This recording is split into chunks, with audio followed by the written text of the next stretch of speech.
you're an artist, you're a chef, but just your curiosity for the food and where it comes from and just all that stuff.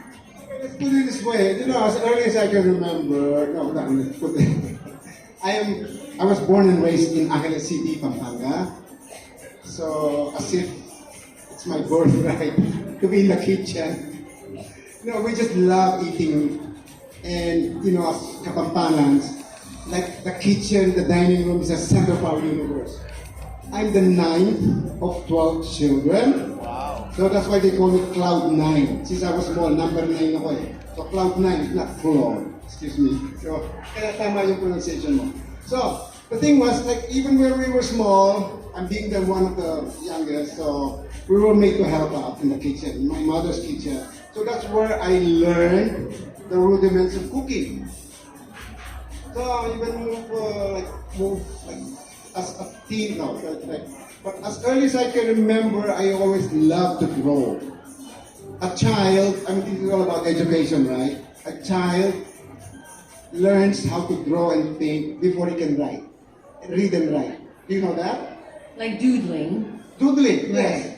Because not growing up in the I was born in 1956. Hindi ko pinagkakaila yun. But the thing is, growing up in the early 1960s, there was no television yet. We have no gadgets. We have nothing except my parents would buy us children, a set of Crayola, even that guitar watercolor set, maybe 50 centavos, ganon, and loads of paper.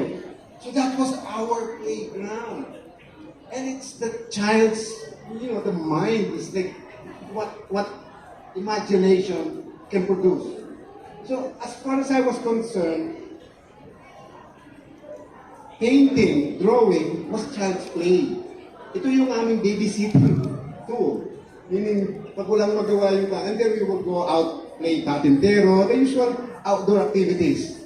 So meron physical, meron din fun. So, the thing was, and then when I was 12 years old, my father, who was a journalist, he was the best friend of the late Abe Cruz, Emilio Aguilar Cruz, who was a known journalist then and painter. He was one of the founders of the Dimasalang group, of the Impressionist outdoor painting together with Sim, Sopronio Y. Mendoza, Galicano, Ibarra de la Rosa, and so forth. So the thing was, my father would invite Abe to Pampanga, to our home in Pampanga, many times, no? So, and there was one time, Abe invited the Dimasalang group. And they painted in a shop outdoor near the subdivision where we were living. And I was witness to that. My father being a journalist, he had a camera, 1968. Who would have an Instamatic camera back then? Wala pa yung mga selfie, walang ano. So he documented the whole thing. He documented the whole thing. So when my father passed on in 1985, I saw a box full of old photographs. I saw that photo. There was me in the foreground, watching 12 years old, watching intently these grown-up men painting. That's my moment of that's the realization that that's what I want to be when I grew up. Something like, here are grown-up men doing child's play. Pwede palang profession to. So that was my focus, after taking high school, and then I applied for, I wanted to apply for fine arts in UP, but my father put his foot down, saying, gugutumin ka dyan. For his generation, painting was just fine arts, the degree of fine arts was his vocational training. So, I applied for architecture.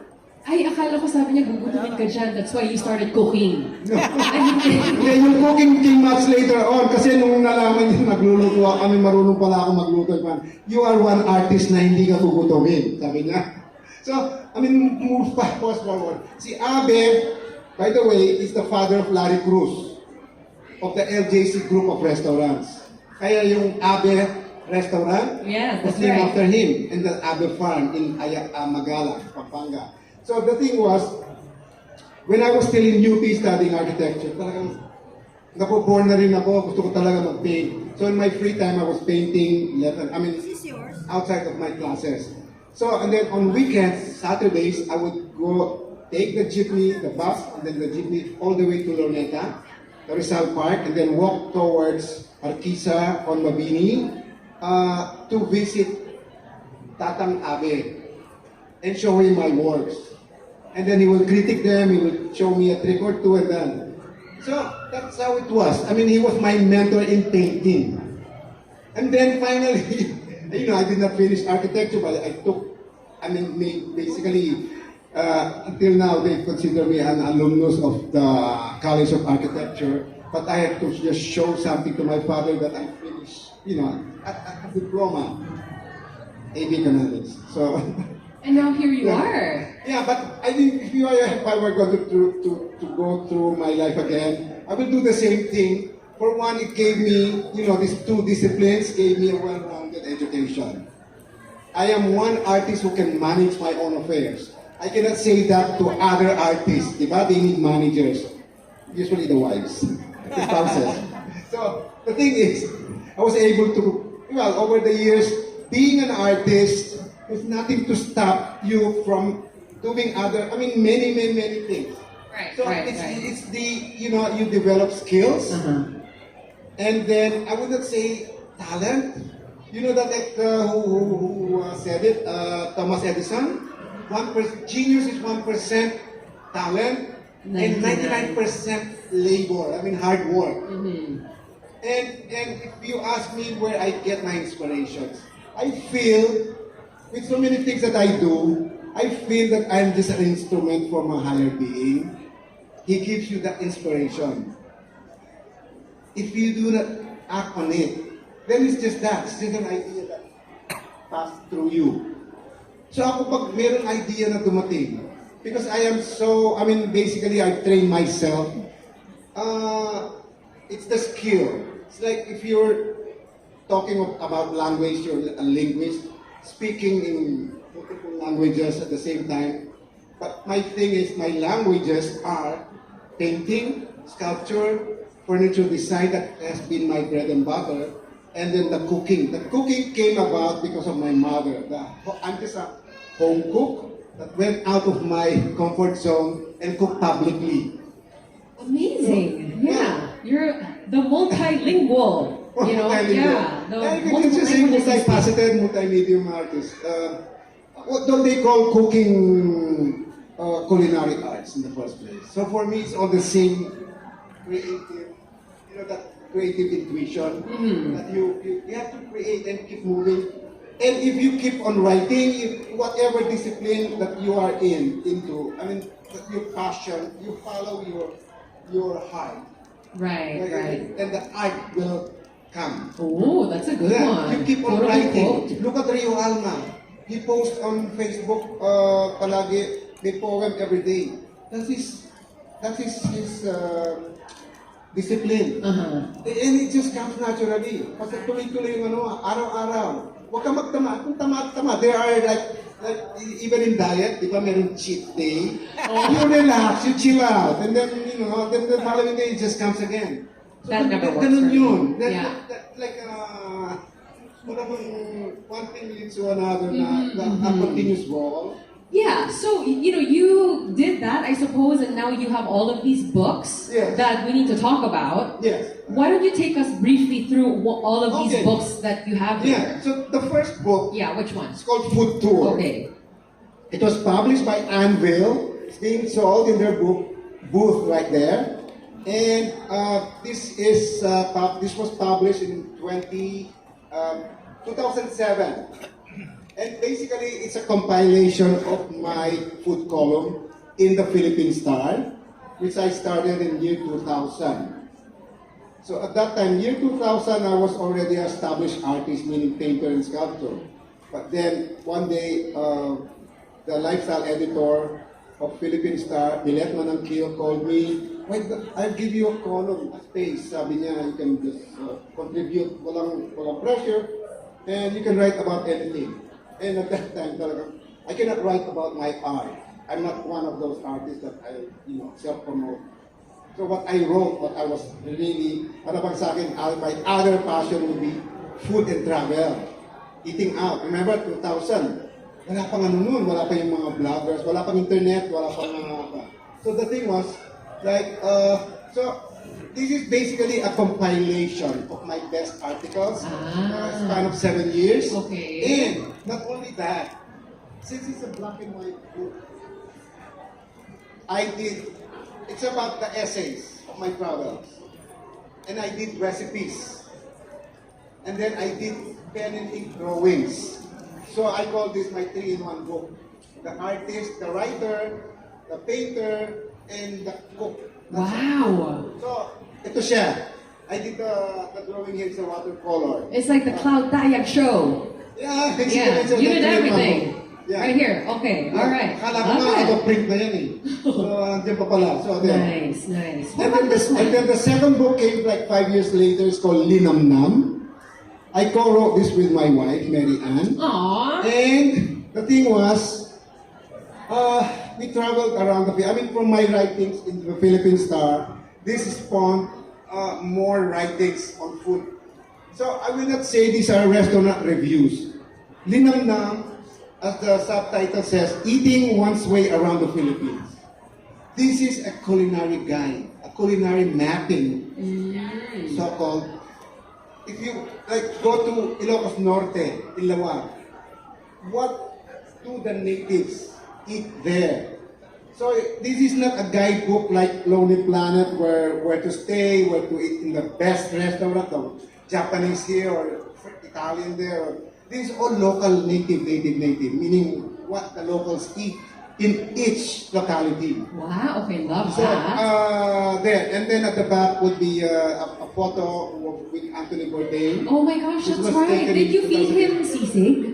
You course. fed him sisig, That's when right? he discovered, ABS-CBN, when I got to interview him, I was introduced by Cecily Leon as the guy who introduced sisig to Bourdain. There you go. There you go. That's That was your, 2007. yeah, your claim to fame. Although you're already famous, but you know. Okay, Linam Nam. That's the book, everybody. Yeah. This one is about your watercolor, is it? Yeah, it's the title of this book is called Watercolor Journey. This basically accompanied my retrospective exhibition at the National Museum in 2019, but only on watercolor paintings. And that does not include yet my paintings on canvas, like the ati-atihan, large-scale paintings and all that. So it's about watercolors. So 40 years of work. So the thing is, not too many people, my generation maybe, I had my first one-man exhibition in painting in 1978 in a gallery owned by Larry Cruz. Again, that's my tie-up with the Cruz family. The father was my mentor in painting. The son was the one who gave me the first break in painting. So the thing was, this represents 40 years of my watercolor work, including, I just saw the, I'm not so familiar, the paintings of my Tivoli portraits, I call them. Oh, beautiful. So, this book is available at the collective NDBD booth. Okay. By the entrance. So, here they are. I made like 8. And these are large scale. The size of a door. Almost like, that black thing, the speakers. The bottom part. Oh, okay. All the way down. Yeah. 1 meter wide and 130 centimeters in length. So, yeah. Beautiful. I feel this is one of my, or probably my best work in capturing in watercolor. Somebody asked me during the exhibits that, wait, why watercolor? Yes, why? Why? Why? Why, Watercolor is known to be the most difficult medium to master. Even a lot of I know a lot of painters who paint in oil or even pastel, whatever. They cannot paint they cannot handle watercolor. So you were like challenged by it. Not only challenged, but it came naturally. Remember, Ay! as I mentioned, Sana all. when as a kid, I was given a watercolor set. So that was the thing that I was playing with, meaning on a daily basis. Talagang, and direct, wala nang drawing, wala nang ano. So what I'm saying is that it came naturally, parang second nature to me to do watercolor. So wala ako no fear. Okay, so speaking of fears, you know, when I already was painting, when I was seeing Abe Cruz as my mentor in painting, you know what he told me? Even if you pursue fine arts, what he said was like, I could not forget. You would have to unlearn what you learned in school as an artist. Meaning you have to go out of the box. You have to follow your passion where it leads you, where, you know, literally where your heart tells you what to do. Yeah. You cannot just say like your life is programmed. That's why I tell, you know, future parents, just, you know, if your child manifests something, kung meron siyang talent for this or interest na lang, let him. Huwag niyong pilitin na maging doktor siya dahil doktor kayo. Para merong magmamana dun sa practice niyo. Right. See, Don't do that. Yeah, when you do that, look what happens. We have like an artistic genius that is birthed. Okay, we have to get to this book though, which is the main event for Okay, today. the main event. Right? Okay, the ultimate Filipino Adobo. Okay, before we get... Sige. Oh, do you want to put that I'm here? gonna quote. Sige. Okay. I saw some highlights from this book, and you dropped some pretty shocking truths. I mean, because you back it up with research, and you know you have the facts to actually, back up your statements. Number one, because I always thought adobo was the national dish, and apparently it's not. It's not. Yes. Did you know that? It's not. Okay, what is the national dish if not adobo, chef? National dish. We're scandalized. This and that. No, the thing is, there cannot be a national dish for the simple reason, when you say national, it's the official dish that represents our country. It needs promulgation by law. Oh, like it has to be legalized Legalized. as the national dish. Yes. Oh. And to give you a concrete evidence of that, well, in the first place, the Filipino adobo is not the dish per se. It's the cooking method of Okay. using vinegar as the primary source of liquid. Which was also shocking to me because I thought it was soy sauce. Ikaw, soy sauce. I thought it was soy Hindi, ano na sauce. yun? Tinoyo. Tinoyo ka talaga. But it's vinegar. It's It's the the main vinegar that liquid. defines what an adobo is. Having said that, so yun na muna, no? So, the adobo is a cooking method using vinegar as a primary source of liquid. Kung nagluluto ka ng isda or ng pan, then we call it paksiw, di ba? That's a kind of adobo. But the thing is, like, kung baboy siya or baka, lagyan mo ng additional of water to tenderize it because it needs longer cooking time. So, basically, the adobo, using with vinegar and then the aromatics, which can vary from house to house, as preferred, what is available in that region. So, what are those, the aromatics? Well, with garlic, onions, Bay leaf. bay leaf. In Pampanga, we use oregano. And then the black pepper. So, in some areas, they prefer it with turmeric. Ito yung adobong dilaw. Dilaw meaning the luyang dilaw, or turmeric. And then adobong pula, which is from Atuete, that is in Batangas City. And then the adobo sagata, Bicol. So, how can, do we go to the inspiration of this book, how it all started? So you're pointing all that out to say that how do we now like standardize adobo as a national dish when there are so many varieties? Yeah, so I will end up that argument about, to end all that argument about adobo being our national dish. Cannot be. So while the adobo is popular, it is also the most controversial. I'm reading the book. Yeah. O ay kung kaya bumili na lang kayo. Bumili din kayo mamaya. I'm just pointing out the highlights. Okay, for the record, we have no national dish. We don't? Granting that our adobo could also mean a dish and not just a cooking technique, to make it officially the national dish needs proclamation by law. According to official documents, there are only 12 official national symbols, and believe you me, the mango, the carabao, the anahaw palm tree, and would you believe that even Dr. Jose Rizal, all do not belong to this exclusive inner circle club. Unlike our national hero, Jose Rizal is just one of many national heroes of the Philippines. One. Oh, not the... What about the Bonifacio side? What about the Aguinaldo? Camp. So the thing is, speaking of a national hero, is Ambet around? Ambet Ocampo, the historian? So he wrote me this. Historian Ambet Ocampo wrote, so most Filipinos generally agree that Jose Rizal is the national hero. But some people insist that it should be Andres Bonifacio. To date, there is no law declaring Rizal as our national hero. Rizal has always been regarded as such by acclamation, meaning by popularity, and tradition.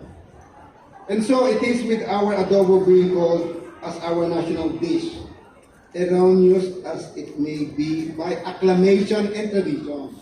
So I call adobo as the most popular, not national in school. Okay, fair enough. Fair enough. All right. So, is that why you decided to devote an entire book to adobo? Because it is so popular. It is so beloved. There are so many versions. Each household seems to have well, one. actually, what ignited, I should say, the adobo book, it was when, as you mentioned in the introduction, that in July 2021, the DTI, Department of Trade, but this is water under the bridge. I mean, we have made amends. They invited me to lecture and to launch this at recently, like a month ago, at the National Food Trade Fair at the SM Mega Mall.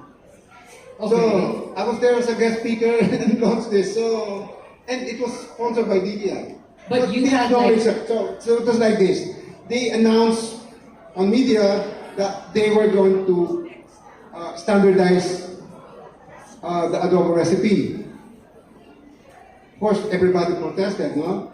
But not only that, they did not stop with the adobo. And to follow was the recipe of sinigang. Sisig of all things. How dare they? Out there talaga. Gosh. Sisig and something else. So, how can? Talaga, hindi pwede. So, talagang na-protest yung buong mundo ng Pinoy from all over the world. I mean, through social media. Even from Ami Besa in New York. So, I wrote about it in my column in the Philippine Star. I called it the Adobo Riot. Basically, I was just reporting. I did not my side. Talagang I reported on both You're sides. objective The pros and about it. cons. Yeah. The pros and cons and all that. But from one column, the Adobo Riot, it spawned like another 16 articles in a span of like almost every month. For the next 16 months, I was coming up literally with one Adobo article. This time, based from my interviews, my interaction, and actual tastings, and research by friends that contributed to writing this. And so basically, what the ultimate, that's why I say the ultimate Filipino adobo, para daw, sabi ng DTI, so as not to be mistaken with the Mexican adobo. How can they? In the Spanish or Mexican context, their adobo is a marinade. It's a mixture of vinegar, garlic, spice, paprika, especially in Spain. Used as a marinade to preserve the meat or fish for future cooking, meaning days later. Whereas the Filipino adobo is a cooking method using vinegar as the source of liquid. Right. So nag-iba na yung definition. We may have adapted the word, but it changed completely in meaning. Okay. Still related in the sense that pareho may vinegar. But sa atin, directly cooking. And then it gets yummier and yummier as it sits. Yes, as the poem of Rio Alma. Right. Mas masarap pag nagtagal. Correct. The more you reheat it, I mean the next days. Kasi it's a known fact that you have to remove the acidity to cook with vinegar or even with tomatoes. In Italian cooking, with whatever sauce or stew they're cooking, it's always best the next day when it's full bodied and like all the marinade, all the seasoning has been absorbed or They marry. yung sa ano ba yung advertisement nanunukot sa sarap. Like bone. I felt So, that. so there. Yeah. So this is the result of that one. It's basically not only just a compilation, but I had a lot of help from writer friends, starting with Nikki Phoenix, who did the editing here, and then Iggy Ramos, not just as a book designer, because he is also a food editor and writer. So they contributed a lot in enhancing what I have in this book. And also my primary source of information is the historian, food historian Feli Santa Maria, who is also an Anvil baby. Yung best-selling and awarded yung Governor General's Kitchen, something like that, and then many others. Okay. All right. So I have lots of friends here. So the book's called The Ultimate Filipino Adobo: Stories Through the Ages, available today. Yes, available today there at the Anvil. at the collective The Collective booth. booth. So if you Okay. want books signed and all that. Awesome. Yeah. Do we get a taste a little bit of, you Of know? course, the proof of the pudding is in the tasting, right? The proof of the adobo. So I was supposed to. What time is it? We might have time. Time check, please. Let's see. 12:40. 40. So Okay. we have 20 minutes for All right. cooking. This is the cooking segment originally. So it was planned. So since I was not allowed to cook within the convention center, I will do an imaginary cooking, but there will be a real tasting. So I have my friends. So the theme of my cooking demo, so I will do some pantomime and improv. Like the true artist that you are. Yeah. The Yes. thing is, the title of my cooking demo is like, you can practically adobo anything. Di ba totoo yun? Adobo ano? Adobong kangkong, adobong balut, adobong peanuts, adobong baboy, manok, whatever. So, I'm going to talk. And also, the adobo will vary from house to house, from region to region, so depending on the maker. And this is one of my major statements that in Filipino cooking, you have to remember that the dish conforms to the maker, not to a codified recipe. Again, what is that codified recipe? Hindi yung fiction. Recipe is just a guide. So, tayong mga Pinoy, ano tayo by feel, yung owido, yung by taste, ika nga. Tagdag bawas, you adjust accordingly. what is preferred in the household, what is available, what is afforded, especially. Alam mo naman, yung economics, so depende kung nasaan ka. So, what I'm saying is, being in Davao, what is the iconic product of Davao? Except durian. Oh my God, I thought you adobo durian. Bawal magpasok ng durian dito. So, tuna, di ba? Tuna. So, nagpaluto ako sa mga kaibigan ko, adobong bihod. Bihod will be the tuna roll. Ito yung kabyar ng tuna. Inadobo yun. Lalagay sa toast, sa pandesal. And then, my other friend, so it was the Mindanao Butchers. Ito yung sous chef, my chef, Choi. Hello, Chef! Siya yung nagluto ng adobong bihod. And that one, the adobong bihod is featured in the 2011 first edition of the Linamnam book dito sa Davao sa Harana Restaurant. It is still being served there to this day. Oh, so, wow. kung naglilihi kayo ng adobong bihod, you know, it's not ordinary that you get the tuna roll. It's very difficult. It will not reach Manila or very difficult to get. So we're gonna have this is like a caviar. It's really expensive and rare.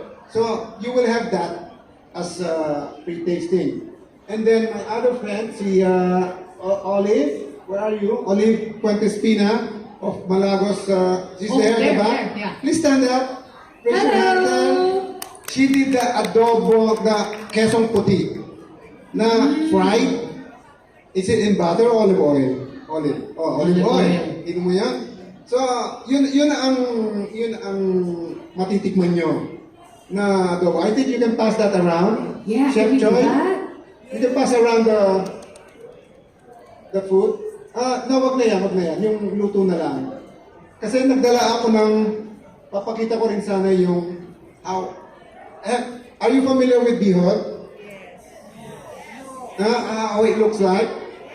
Okay, so anyway, later na. So, baka gutom na kayo, naglalaway na. Ang pahaba pa yung kwan. And we're obviously all gonna have adobo after this. There's another high pointer that I'd like you to bear in mind when talking about adobo. There is no one right, correct, or wrong way of cooking adobo. But always remember this. The best and only correct way of adobo is the adobo of your mother. The adobo you grew up with. And nothing else compares with that. Diba? So in the book, although this book will have like many adobo recipes, this is not a cookbook per se. It is a compilation of what adobo means to different people. Filipinos, Phil-Ants, or people, Filipinos that will live in Europe, somewhere in Europe. So, they still cook adobo at home, in their respective homes, no matter how far away they are from the Philippines. But they are unanimous in saying that why they cook it. It brings back memories. It brings them back to their childhood with their parents or grandparents or whoever cooked it for them. Right, it really transports you. So adobo basically is a state of mind. It's not a recipe. How can you standardize that recipe which is not tangible? It is a feeling. I would like to quote this paragraph by Charles Colalia. If you're familiar with the LA scene in the early 2000s, he became famous with his Mamser restaurant and rice bar in LA. So this is what he wrote me. So how can a dish made with no more than 6 ingredients be so hard to execute? The aroma is so particular, very pointed, specific. I still haven't seen anything so simple and yet create such emotions. What I realized was adobo is not a recipe. It's a feeling. It's a moment in time. Wow. Huh? I mean, for me, that's one of the major quotable quotes that will speak volume of our adobo. Right, right. Beautiful. That was beautiful. How was the food? Is it good? Kami wala. Si Sam dapat bigyan niyo dito sa plato. Kasama rin Oh, yung... thank you, Dan. Thank you. But you guys love it? Yeah? Ooh, chef, they love it. Here. But of course, kami lang dito sa DAVAO. Oh, wait. Inom muna ako. Natutuyo yung aking...